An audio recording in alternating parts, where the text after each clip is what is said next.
Hey guys, Jester here. Today we're going to be going over whether you as a dungeon master should ever redo a scene or event in your game. Um, Now, I would strongly suggest as a general rule against this sort of thing because it basically sets up the idea or notion that to the players that they can do basically anything they want to, and you will just go back and in time and start over because of some tragic event like a TPK or whatever. But there are, in my opinion, instances when it's warranted. And we're going to be going over an example of that today, and it happened in one of my campaigns. Okay, so I've got a group of players going through my version of a Salt Marsh campaign. So far, they've yet to get the Salt Marsh, but and this isn't the standard or the original Salt Marsh, or even the 5th edition version of Salt Marsh. Those particular set of adventures are in the past. But in any case, that's neither here nor there. I was taking them through the Tomb of the Lizard King. Okay, and spoilers ahead. So if you guys haven't yet to play Tomb of the Lizard King, you might want to not watch the rest of this video if you don't want to be spoiled as to what's coming ahead. But in any case, if that's not the instance, then press on. Here we go. So there is a... Oh, and let me preface this by saying Tomb of the Lizard King is no laughing matter. This is a killer dungeon. There is all sorts of ways for your characters to get obliterated in this dungeon. And in my opinion, the 5th to 7th level that it says that this is designed for was way underrated. This should be probably for anywhere 9th to 14th level characters, but they set it at this specific level solely based from what I gather just reading the introduction, so that your boss fight will not be a joke. So in that but everything else is way overdone hard for the players. So yeah, they need to be much higher level than 5th to 7th level. But in any case, that's my opinion. Here we go. So anyway, so there was an encounter. Once they got down to where the tomb actually is, but outside of the tomb, prior to getting in, and the encounter is 14 whites. Now, y'all know that a white in 1st and 2nd edition can do level draining. Has a level draining ability, so with every successful hit against your character, they're going to lose a level. Okay, so and again, I had 4 players and 2 non-player characters, so a total of 6 characters going into this, and they're up against 14 level draining whites. Okay, now some of you guys are going to say I should have prepped better, and that's absolutely true. I kind of glossed over that fact that there was going to be 14 whites, and just didn't really prepare what I should do ahead of time if they encounter this. And there's several other things that is involved in this that I really screwed up as a dungeon master, and it's for that reason that I retro fitted, or whatever you want to call it, that encounter, and gave them a chance, in my opinion as an officiator, to kind of make things better. And I'll explain exactly what that means in a minute. But anyway, so yeah, so they came up against 14 whites, and they got their butts kicked, and rightfully so. But here's the situation though. Okay, so the way that I handled it, and then I'm going to tell you how I should have handled it, or what I did to do it to make things better, and then how I should have handled it and prepped as a dungeon master. So they are down in an underground cavern basically, and there's a tomb. The tomb of the Lizard King is off in the distance, and they have to cross this river to get over there. And then once they cross this river, there are these earthen mounds all over the place, and these are burial mounds where the whites reside.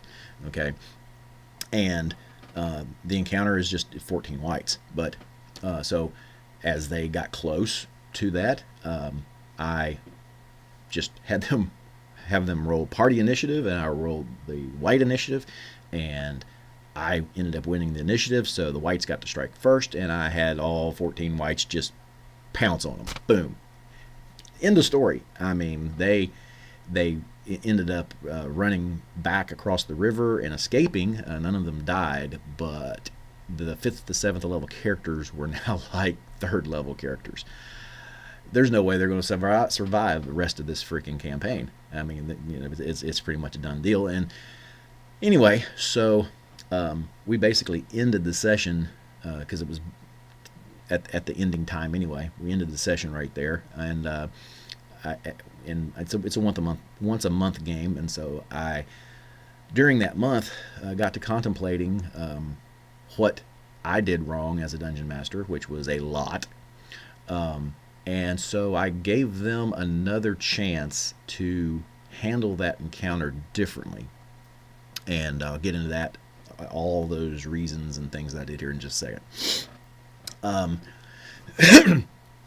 So the first and main way that I screwed this up it was, again, not prepping in advance, not actually taking the time to realize, hey, there's 14 creatures that get 3 attacks every round, claw, bite, and any one of those that hit are going to drain your level. Okay, and so you got so that you're talking anywhere from 28 to 42 possible chances to drain a level against 6 creatures, the party. Okay, that's overwhelming odds. Okay, and anybody in their right mind is not going to stand up and fight. A party of 6 is not going to stand up and fight a 16 whites, especially at that level, because the ability to turn undead for a cleric, which they've only got 1 cleric, only gets rid of, at best, I believe it is, if they roll the maximum roll, I think they can get rid of over half of them, but that's it. So you're still going to be left with a lot of whites with the chance to do that. And so that was the first thing. My prep sucked. Okay, and I'll readily admit that. The second thing is the setting up the encounter itself. First is the initiative. I should not have done party initiative on 14 whites. I should have done individual initiative, and that way I'm all 14 whites, if they win the initiative, which they did in this instance, don't get to just obliterate the party.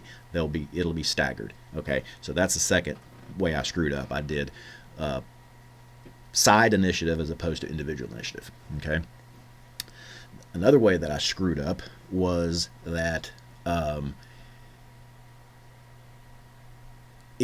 explaining the encounter. The way I explained the encounter was they saw movement in the darkness coming towards them. Basically, had them roll initiative at that point, and that was pretty much all I said. What I should have done is, because these whites aren't going to be grouped together, they're going to be spread out throughout the whole area, because it's a huge underground complex. So they're going to be spread out.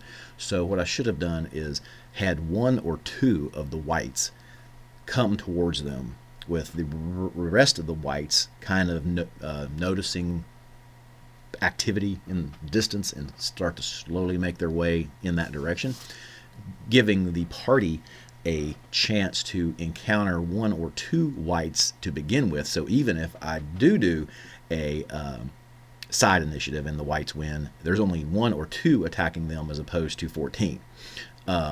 And that will give the party the realization that, oh crap, we're up against level draining creatures, and now, guess what? You see more of them coming your way. Time to fight or flight. And anybody with any sense of self-preservation are going to run like hell. They're not going to encounter this many level draining creatures at one time. So giving the party the option of the fight or flight thing prior to just getting annihilated with no chance to react or do anything else, that is another area where I really screwed up. The other thing in this in this particular encounter that could have and should have weighed heavily into my decision as a dungeon master as to how these whites were going to react to the party as opposed to just automatically attacking them, is that there is a place up above in the building complex above the underground area that they are currently in fighting these whites, where they are able to obtain, if they so choose, robes of the priests that exist in this area. And as my party actually did, they took these robes and donned them so that they could have easier access throughout the complex without being spotted as trespassers. Very smart thing to do as a player character on their part. So, but again, once they got down here, I didn't reward that by altering what the whites would do in the situation, because again, these whites are under the command of ultimately the Lizard King, but he has these priests that operate with him and serve him, and these priests would be to some degree what would have control over these whites, and even if they don't control the whites would know, because of the words of the Lizard King, to allow any of his priests to pass unmolested. And so the very fact that all of the player characters were wearing these priest robes, the whites originally coming towards them would have done so because they recognized fresh kills here. But then as they got closer, they would have noticed that the player characters were wearing the robes of the priests and would therefore leave them alone.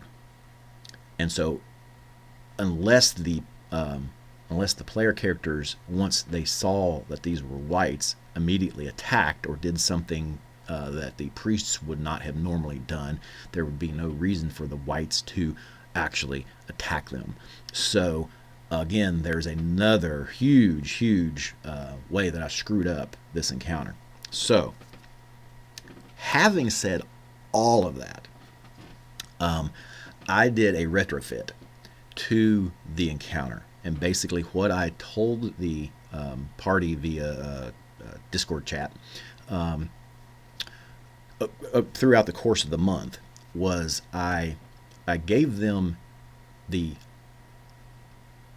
ability to have a different outcome than all of the levels that they lost and everything.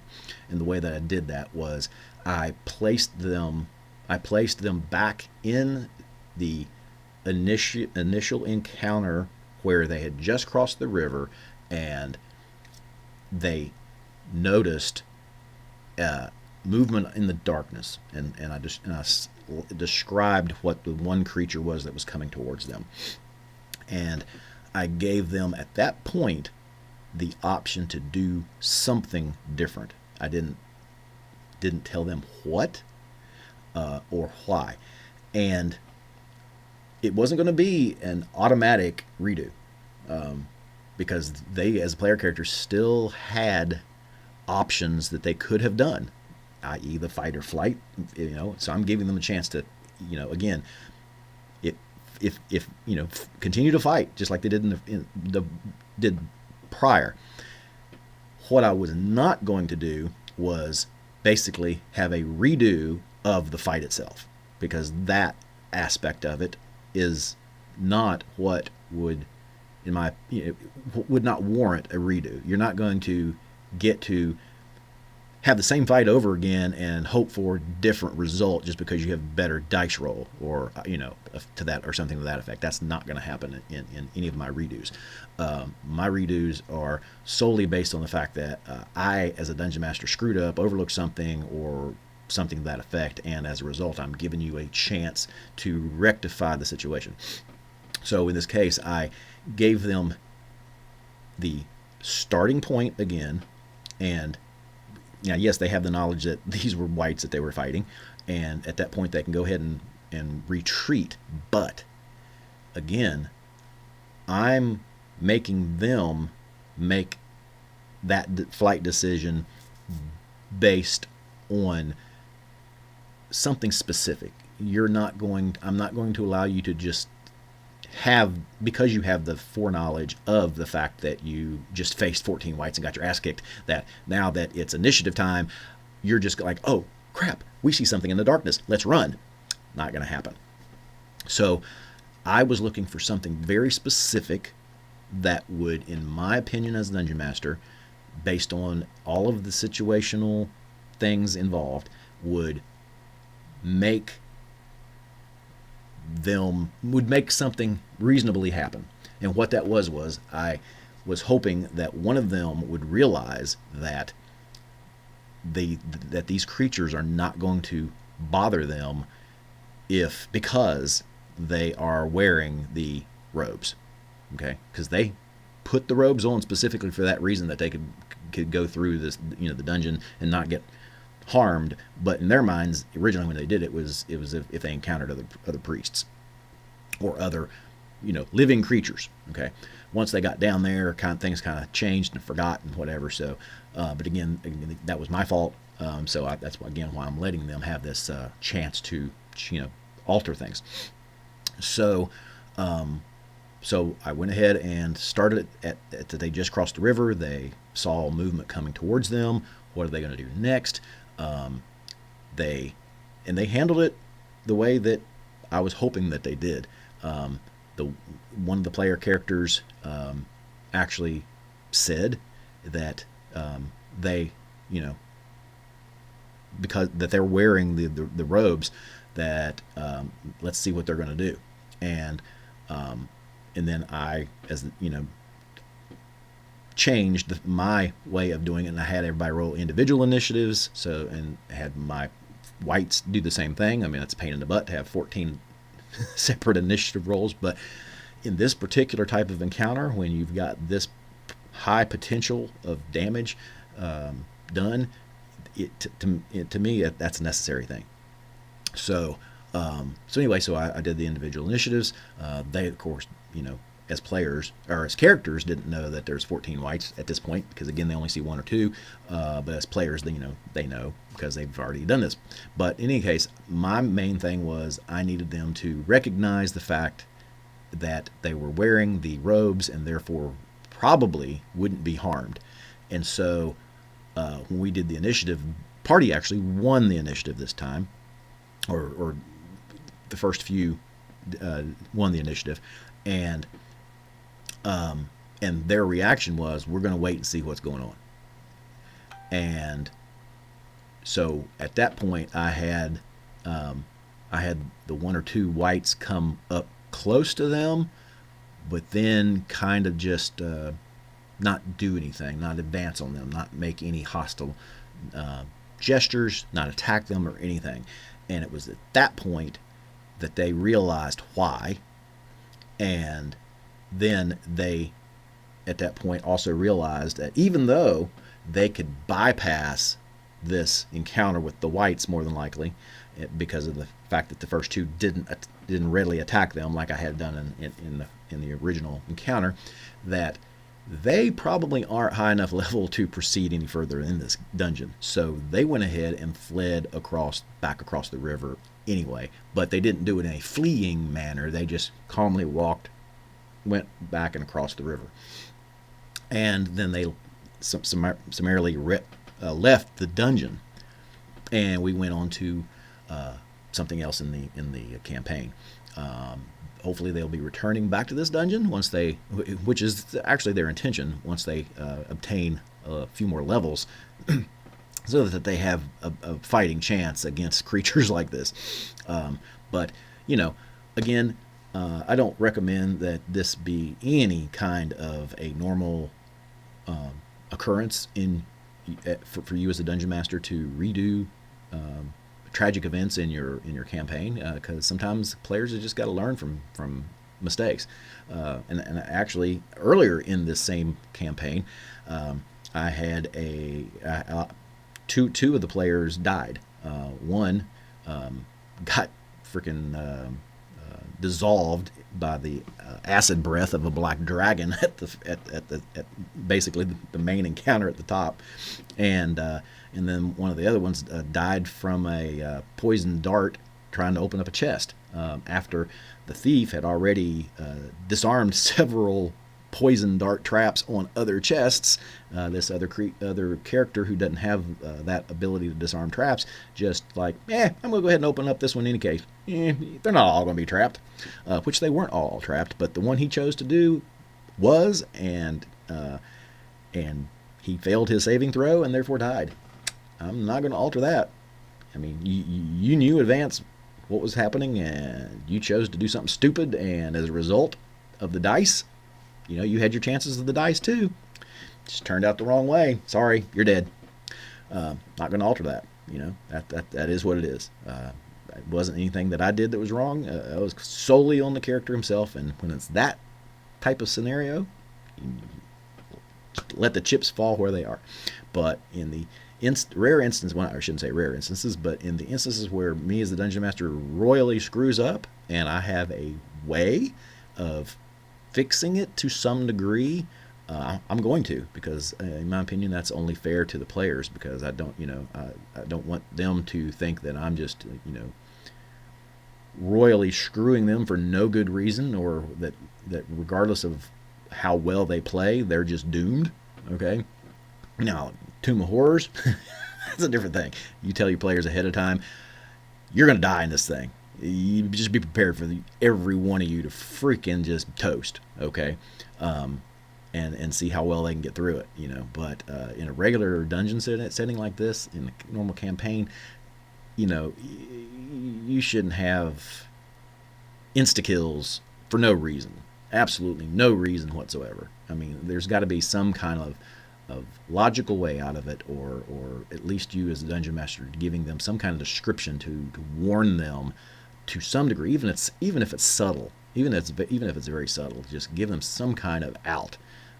Don't make it to where it's just an automatic, no way out, no chance to alter anything, in live time, to somehow void it. That's unless it's an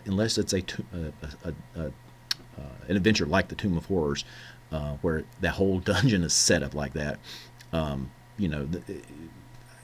don't think that's a good thing to do as a dungeon master.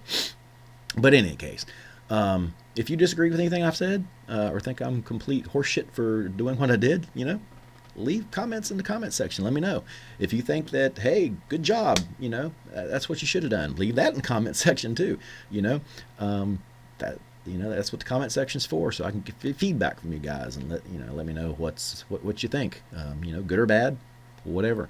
But in any case, that's what I have done in the past to make things better that shouldn't have gone the way they went, based solely on my decisions, poor decisions, and poor planning as a dungeon master. So in any case, I hope you enjoyed the video. Make sure you hit the like, subscribe, and hit that notification bell, and make sure you share with all your friends so they can view these videos as well. Also, I don't have a Patreon account, and I don't have enough subscribers yet. Need 1,000 to get paid by YouTube. I only got a little over 100 right now, so hit that subscribe button, share it with all your friends so they can hit that subscribe button and shoot those subscription numbers up so that I can start getting paid. But in any case, I don't have a Patreon account, but what I do have is a novel that I wrote a couple years back. It is titled The Book of Prophecies. It is a fantasy fiction novel. It's just like what we're discussing here. So if you like Dungeons and Dragons, then this book is for you. So, you know, it comes in hardback, paperback, and ebook formats. It's available on my publisher site, lulu.com, and it's also available on amazon.com. But I would suggest that you follow my links to the lulu.com site that's in the About section on my YouTube channel here. Because if you purchase it through Lulu as opposed to Amazon, I make a lot more money because Amazon takes a lot. Anyway, just making it real. They do. But anyway, yeah. So yeah, that's how you can help me out for this YouTube channel and help me keep producing these things and hopefully making them better. Because the more revenue I have coming in, the neater technical mumbo jumbo I can get to alleviate some of the comments that you guys have made as far as audio quality, video quality, or the fact that I don't have a script that I'm reading from or going from or anything like that, because I pretty much don't have any kind of script. I just go off the top. I read in advance, you know, have my little books, you know, something that I can read from during the videos. But I don't have no script, you know. I just hit that turn on button and here we go. So anyway, is what it is, guys. Thanks for watching, and until next time, and as always, see you soon.